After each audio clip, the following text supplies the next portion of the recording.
Assalamualaikum warahmatullahi wabarakatuh. Innal hamdalillah nahmaduhu wa nasta'inu wa nastaghfiruh wa na'udzu billahi min syururi anfusina wa min sayyiati a'malina. May yahdihillahu fala mudhillalah wa may yudlil fala hadiyalah. Asyhadu an la ilaha illallah wahdahu la syarikalah wa asyhadu anna Muhammadan abduhu wa rasuluh.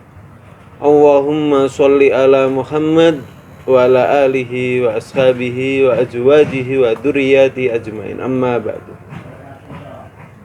Qala wa ta'ala fi kitabil karim, a'udzu billahi minasyaitonir rajim, bismillahirrahmanirrahim. Ya ayyuhalladzina amanu taquwa haqqa tuqatih wa la tamutunna illa wa antum muslimun. Wa qala Rasulullah sallallahu alaihi wasallam, fa inna asdiqal hadisi kitabullah wa khairul huda huda Muhammadin sallallahu alaihi wasallam wa sarul umuri muhdatsatuha wa kullu muhdatsatin bid'ah wa kullu bid'atin dhalalah wa kullu dhalalatin finnar. Syukur alhamdulillah karena pada pagi hari ini kita masih diberi kenikmatan oleh Allah Subhanahu wa taala. Bentuk kenikmatan itu berupa keimanan, kesehatan, dan kesempatan. Iman merupakan pondasi dalam hidup kita yang harus senantiasa kita jaga. Untuk menjaga keimanan kita, anak-anakku semuanya harus senantiasa mentaati perintah-perintah Allah yang termaktub dalam Al-Quran dan Al-Hadis. Nikmat yang kedua yaitu nikmat kesehatan. Alhamdulillah, dan kita berharap anak-anakku yang ada di rumah dalam keadaan sehat, karena kita tahu kondisi saat ini dalam masa pandemi. Banyak saudara-saudara kita yang meninggal karena COVID-19. Banyak juga yang harus dirawat di rumah sakit karena terpapar COVID-19. Sebab itu nikmat kesehatan yang diberikan oleh Allah ini kita syukuri untuk menambah amalan ibadah kita. Nikmat yang ketiga yakni nikmat kesempatan. Allah memberikan kesempatan pada kita dalam beribadah, bahkan dalam menyimak video mauidhah hasanah atau motivasi yang akan diberikan oleh Pak Agus pada hari Sabtu ini. Dan semoga dengan tiga nikmat itu kita akan menjadi manusia yang insan kamil, manusia yang sempurna, manusia yang siap untuk diberikan manat dan amanah sebagai khalifah di bumi. Anak-anakku yang Pak Gus cintai, sholawat dan salam tetap kita surahkan dan kita agung-agungkan kepada Nabi Muhammad sallallahu alaihi wasallam. Beliau adalah sosok manusia sempurna dalam hal akhlak, dalam hal ibadah, dalam hal akidah. Dan kita harus mencontoh beliau dalam berbagai hal, tidak hanya dalam hal agama, tapi dalam kehidupan bermasyarakat kita harus mencontoh beliau.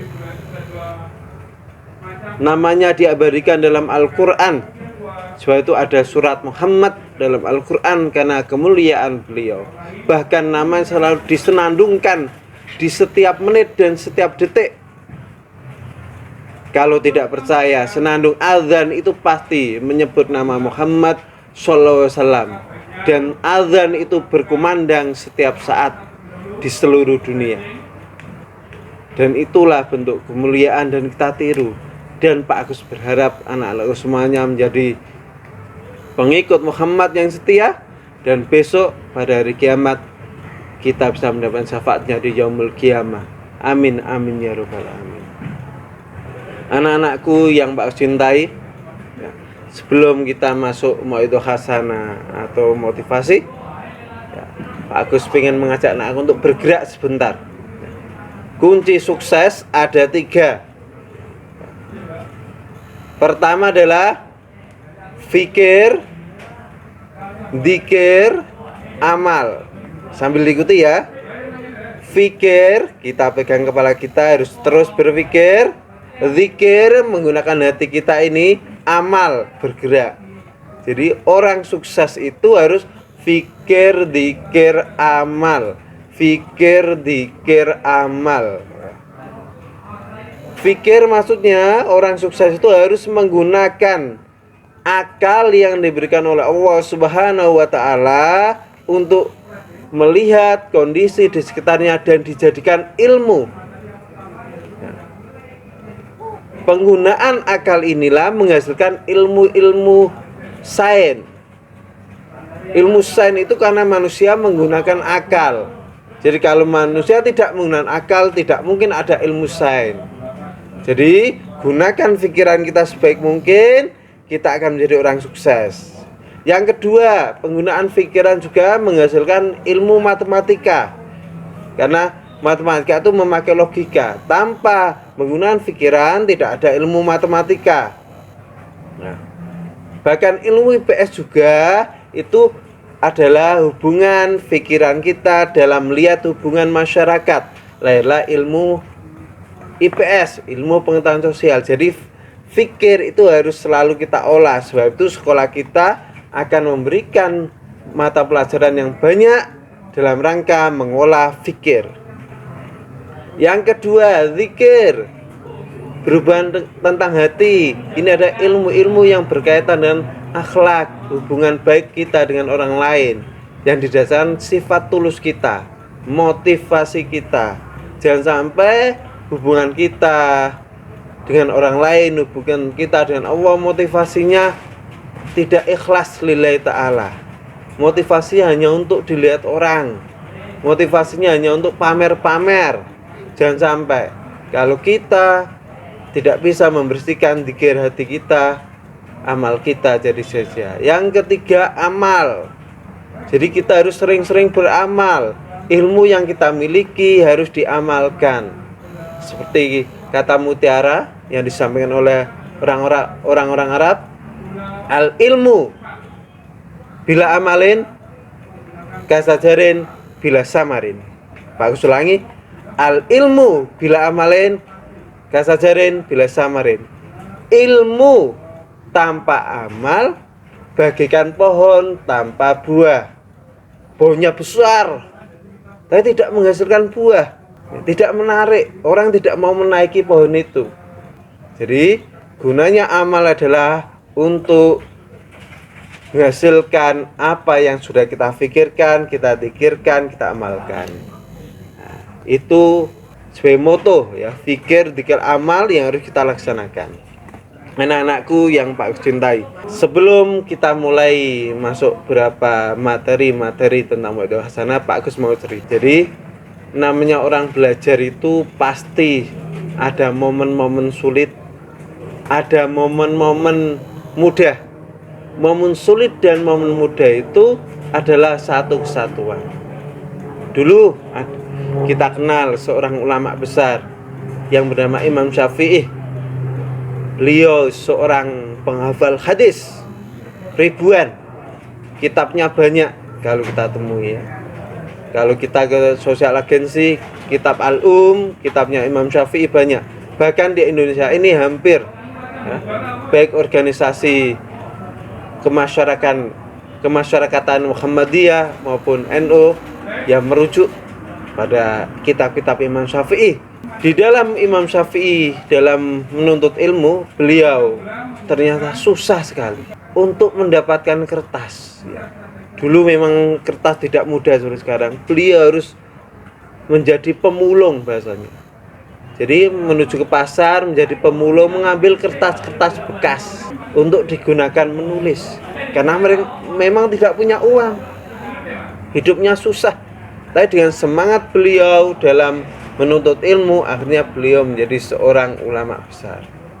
Yang kedua, Pak Agus mau cerita, Syekh Abdul Qadir Jailani itu seorang ulama besar dari Persia sana. Syekh Abdul Qadir Jailani dalam menuntut ilmu susah.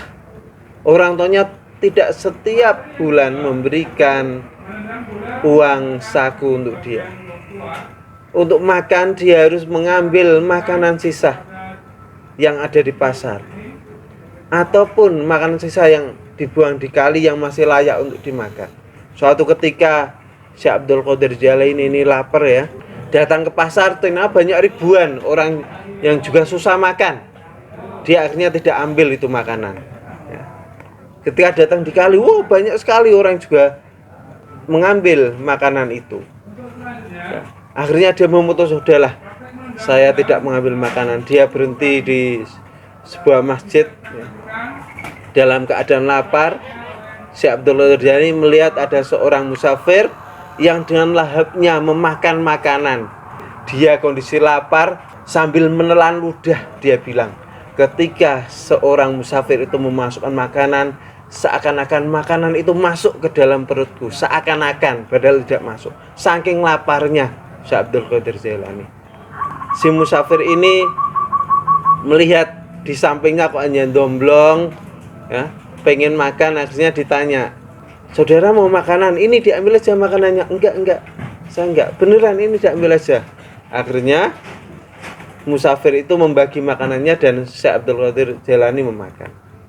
Setelah memakan ditanya ya, musafir itu ditanya, dari mana saudara? Saya dari kota sana. Oh, ternyata setelah ditelusuri, kotanya musafir tadi dengan kotanya Syekh Abdul Qadir Jailani itu sama. Si musafir tadi bertanya, saya dapat titipan dari seorang ibu yang anaknya sekolah di sini, belajar di sini.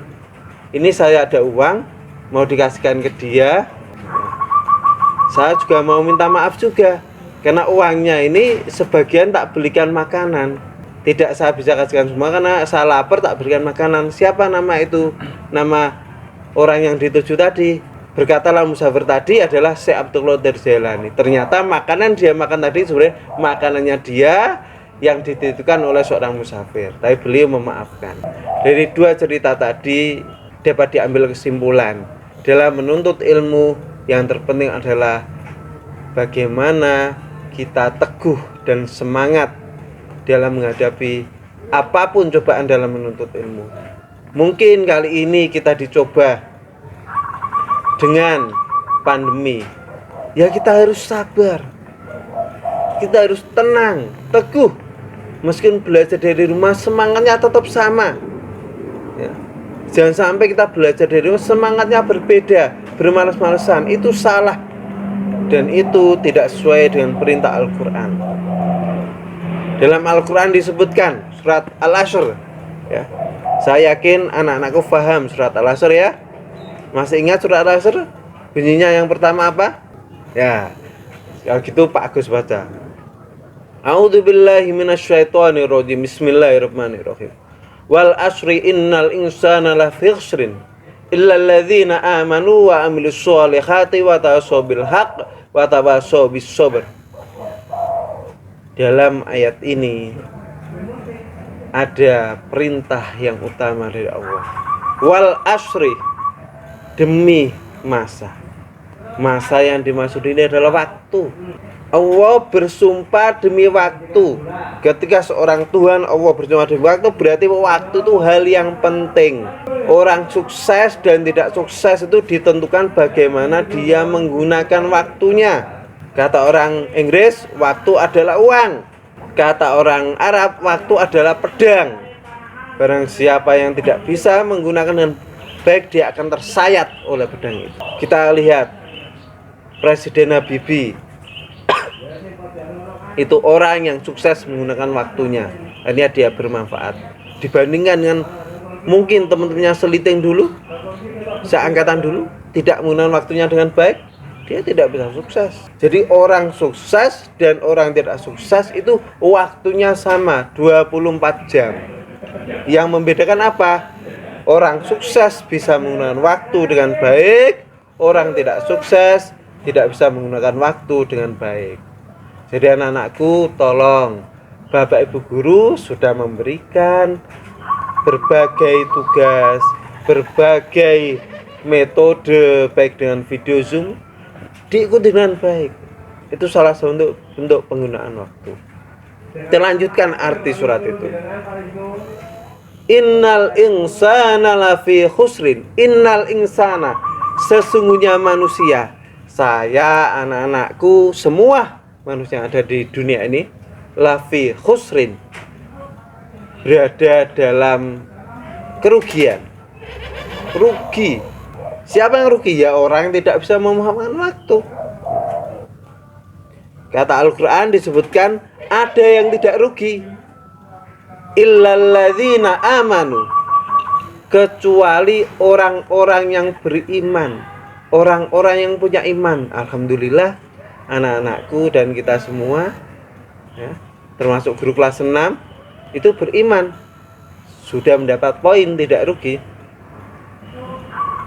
Yang kedua, wa amilus sholihat, yang beramal soleh. Jadi di samping keimanan, beramal soleh berarti mengisi aktivitas waktunya selama 24 jam itu untuk kebaikan. Apa itu kebaikan? Kebaikan itu harus memenuhi 3 syarat. Suatu yang bijak, baik itu syaratnya 3. Benar, baik, indah. Benar itu ada dasarnya dalam Al-Quran dan Al-Hadis. Baik, cara penyampaian. Indah dengan estetika, dengan kesantunan. Jadi benar kalau tidak baik, tidak indah, ya bisa saja tidak diterima. Misalkan anak-anakku pengen sesuatu kepada bapak ibu atau bapak atau ibu yang ada di rumah, kalau dengan caranya santun, lemah lembut, insya Allah dituruti. Kalau caranya tidak baik dengan marah-marah, kemungkinan tidak dituruti. Jadi pertama iman ya, kedua amal baik, wa tawasau bil haq, saling mengingatkan kepada kebenaran. Jadi saling di sini berarti ada bergantian. Mungkin saat ini teman kita salah, kurang benar kita ingatkan. Mungkin besok juga salah kita ingatkan.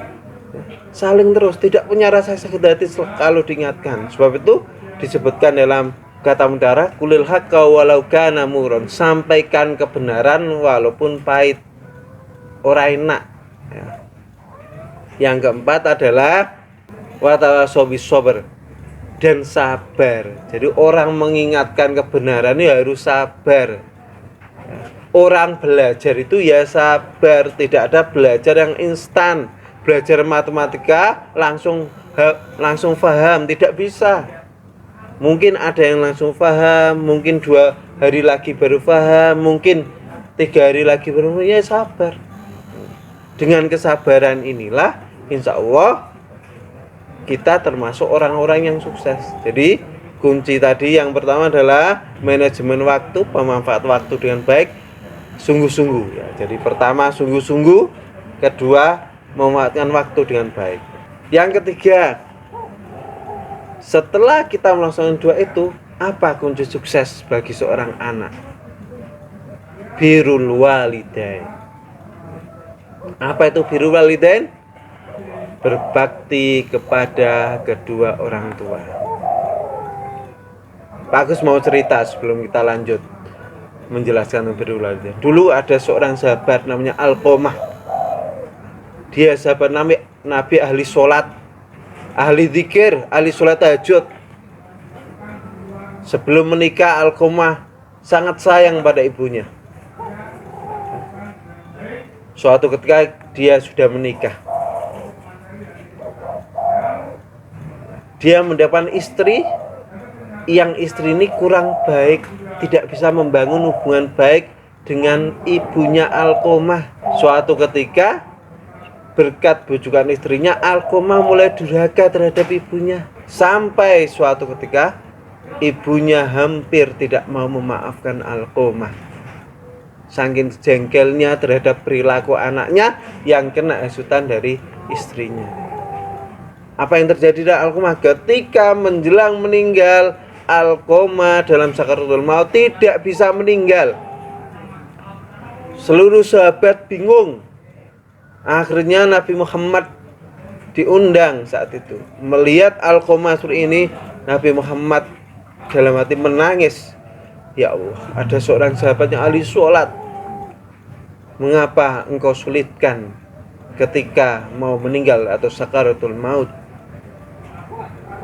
Ternyata Nabi tahu, ya, karena seorang Nabi jelas tahu penyebabnya kenapa Alqamah seperti ini. Nabi memanggil istrinya, hei Fulan, Alqamah punya salah apa terhadap ibunya? Awalnya istrinya tidak mau mengaku. Akhirnya istrinya menjelaskan bahwa dengan hasutan dari istrinya, Alqamah durhaka terhadap ibunya dan ibunya tidak mau memaafkan Alqamah. Seketika Nabi bilang astagfirullahaladzim. Akhirnya Nabi mengutus sahabat untuk menemui ibunya. Sahabat itu datang ke ibunya. Hai ibu, ini anakmu Alqamah sudah sakaratul maut. Ibu diminta untuk datang ke rumah Alqamah. Saking sakit hatinya, ibunya tidak mau datang. Saking sakit hatinya itu. Padahal itu anak kandungnya. Sampai 2 kali, sampai 3 kali diminta datang, tidak mau datang. Dan Alqamah dalam kondisi tersiksa. Akhirnya Nabi memutuskan, ya sudah, sampaikan pada ibunya. Kalau memang sang ibu tidak mau memaafkan Alqamah, hari ini Alqamah akan kita bakar. Saya tidak tega melihat umatku sakaratul maut dalam kesakitan. Semua sahabat mengumpulkan kayu bakar, siap untuk membakar Alqamah biar sakitnya tidak bertambah. Akhirnya mendengar itu, ketika proses pembakaran mau dimulai, ibunya datang, ya, memaafkan Alqamah, dan saat itu Alqamah langsung bisa meninggal. Dari cerita tadi anak-anakku, betapa luar biasanya seorang ibu. Jadi jangan sakiti hatinya, ikuti perintahnya. Ini cerita yang durhaka pada ibu. Ada juga cerita yang luar biasa, seorang sahabat yang hidupnya Masya Allah, hidupnya miskin, tapi dia tiap hari selalu menyayangi ibu. Ibunya lumpuh, kemana-mana ibunya digendong. Dia tidak malu terhadap ibunya. Tiap malam menyuapi ibunya. Tiap pagi tinggalnya di mana? Di gua, karena tidak punya tempat tinggal. Sebelum berangkat kerja dia menggantungkan roti, ya. Biar apa roti ini digantung? Biar ibunya bisa makan. Karena ketaatan inilah sahabat ini diberi oleh Allah, diberi sebuah prestasi. Apa? Dia ditempatkan di surga bersama dengan Nabi Musa. Jadi karena ketaatan, prestasi taat pada orang tua inilah mengantarkan seorang sahabat ini ditempatkan di surga dengan Nabi Musa. Dan tidak semua orang bisa ditempatkan dengan para nabi. Jadi kunci yang ketiga adalah, yuk anak-anakku, jaga perasaan bapak dan ibu kita. Kalau di rumah, ya bapak ibu kita yang ada di rumah. Kalau di sekolah, ya bapak ibu guru, dijaga perasaannya, dihormati, disayangi, dan sakiti hatinya. Tiap doa lantunan yang keluar dari orang tua kita itu doa, dan Allah mengijabahi doa-doa mereka. Jadi kunci sukses yang ketiga adalah birrul walidain. Kunci sukses yang keempat yakni teliti dan cermat dalam segala hal. Ingat, teliti itu penting. Salah satu sifat manusia itu tergesa-gesa pengen paham, tergesa-gesa pengen bisa, tergesa-gesa, semuanya tergesa-gesa. Padahal tidak semuanya itu bisa dilaksanakan dengan tergesa-gesa. Kefahaman itu tidak harus saat itu. Pak aku sampaikan, kefahaman yang Allah berikan tidak harus saat itu. Sebab itu disebutkan al ilmu nurun. Ilmu itu cahaya. Berarti untuk paham itu berarti kita mempersiapkan diri kita. Hati kita ibarat kaca. Kalau hati kita itu bisa menjadi kaca yang bersih, ilmu dari Allah akan diturunkan dan diberikan kefahaman. Tapi kalau hati kita itu kotor, Allah juga tidak memberikan kemudahan dalam hal ilmu. Jadi anak-anakku, Pak Agus mau cerita sebentar bagaimana pentingnya ketelitian dan kecermatan dalam berusaha. Misalkan ya, biasanya matematika itu. Matematika itu pembelajaran yang perlu ketelitian. Dan anak-anakku biasanya tergesa-gesa dalam perkaliannya, dalam pembagiannya, penulisan angkanya. Satu saja kita tidak teliti, fatal, salah semua. Perhitungan tidak selisih juga fatal. Jadi anak-anakku tolong ya, dijaga. Bagaimana waktu itu? Untuk menjaga itu ada ibrah dari perang Uhud. Bagaimana ketidakketelitian dan ketidakcermatannya seorang sahabat sampai melululantahkan umat muslim. Dalam perang Uhud diceritakan umat muslim dibagi menjadi dua pasukan. Ya, pasukan yang ada di Bukit Uhud, pasukan panah, siap memanah. Ya, dan pasukan yang berperang di bawah. Saat itu kafir Quraisy datang perang. Umat muslim menang. Kenapa? Kafir Quraisy yang di bawah ini di lembah dipanah dari atas oleh pasukan pemanah dari umat muslim. Ya. Kocar kacir pasukan kafir Quraisy. Belum ada perintah, tidak diteliti. Inilah, belum ada perintah. Nabi memerintahkan kalau tidak ada perintah turun, jangan turun dari bukit, dari gunung. Karena melihat pasukan kafir Quraisy kocar kacir dan meninggalkan beberapa harta rampasan perang, ya, seperti kuda dan lain-lain, dan semua di bawah tergoda.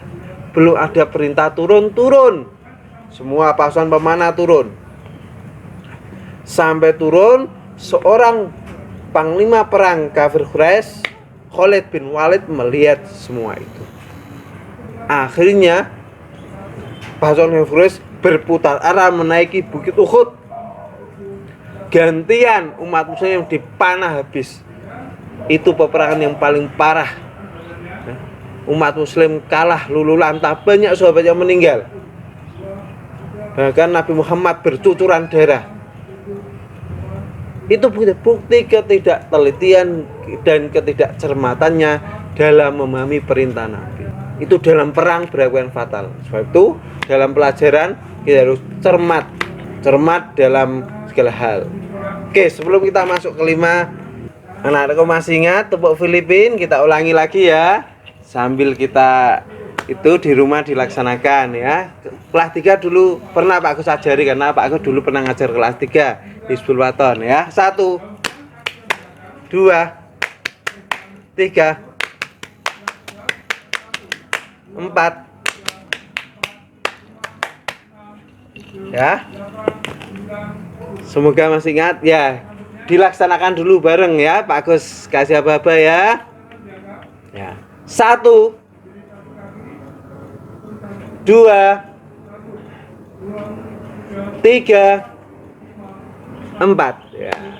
Ya, ini sebagai request ya, biar tidak ngantuk. Oke, yang terakhir ya.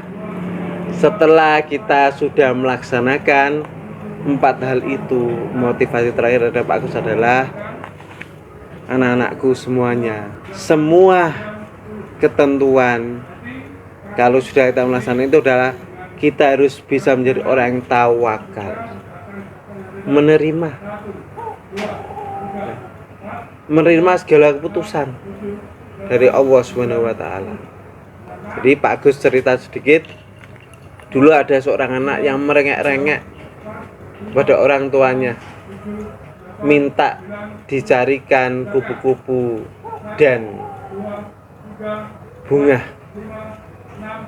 Orang tuanya saat itu pengen mengajarkan anak itu tentang pentingnya menerima. Anak itu malah diberikan ulat bulu yang gatel dan pohon kaktus. Anak itu tidak semakin bahagia, malah semakin menangis. Karena apa yang diinginkan tidak tercapai. Tidak menerima pohon katus dan ulat bulu tadi. Lambat bulan akhirnya si ulat bulu yang jelek itu menjadi proses metamorfosis dalam ilmu IPA, menjadi kupu-kupu yang cantik. Pohon kaktus yang berduri menghasilkan bunga yang begitu indah.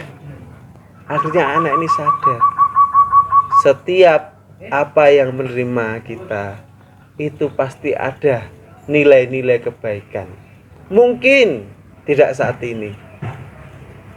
Nilai kebaikan itu bisa saja terjadi besok, 3 tahun lagi, 1 tahun lagi, bahkan berapa tahun lagi. Jadi anak-anakku, pegang 5 kunci itu, insya Allah anak sukses dunia dan akhirat. Seperti doa kita, Rabbana atina fid dunya hasanah wa fil akhirati hasanah wa qina adzabannar. Pak ulangi. Jaga kita fikir, dzikir, amal. Diikuti ya di rumah ya. Fikir, dzikir, amal. Fikir, dzikir, amal. Ya. Dan yang kedua, kalau Pak Agus bilang anak kelas 6 ya. Sukses luar biasa, Allahu Akbar ya. Sukses ya. Luar biasa, Allahu Akbar. Oke. Anak kelas 6 sukses luar biasa, Allahu Akbar. Yang semangat. Pak ulangi. Anak kelas 6 sukses luar biasa, Allahu Akbar ya. Ya.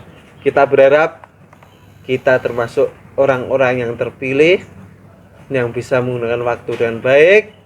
Semoga motivasi dari Pak Agus ini bermanfaat ya, dan anak-anak bisa sukses semua, sukses dunia dan akhiratnya, dan bisa melaksanakan 5 hal tadi dalam kehidupan sehari-hari. Insya Allah 5 hal itu adalah bekal dalam kehidupan kita meraih sukses. Dari Pak Agus sekian, ada kurang dan lebihnya minta maaf, dan Pak Agus ingatkan pandemi belum usai dan tetap ikuti protokol kesehatan. Jangan jenuh belajar dari rumah karena memang kondisinya masih pandemi. Bosan biasa, jenuh biasa, tapi bagaimana kita menyikapi bosan dan jenuh itu, itulah peran manusia yang memiliki fikir tadi, yang memiliki zikir tadi, dan memiliki amal tadi ya. Jangan sampai Pak Agus melihat kasus ya, anak di berapa media sosial itu 5 menit semangat, 10 menit sudah tidur ger-geran lagi, tidak mengerjakan soal. Jangan. Anak-anakku, anak-anak hebat, anak-anak SD Muhammadiyah Condong Catur, anak-anak pilihan, anak-anak juara, karena di sini sekolahnya para juara, juara dunia dan juara akhirat. Nun wal kolami wa mayasturun wabillahi taufiq wal hidayah waridho wal inayah. Wassalamualaikum warahmatullahi wabarakatuh.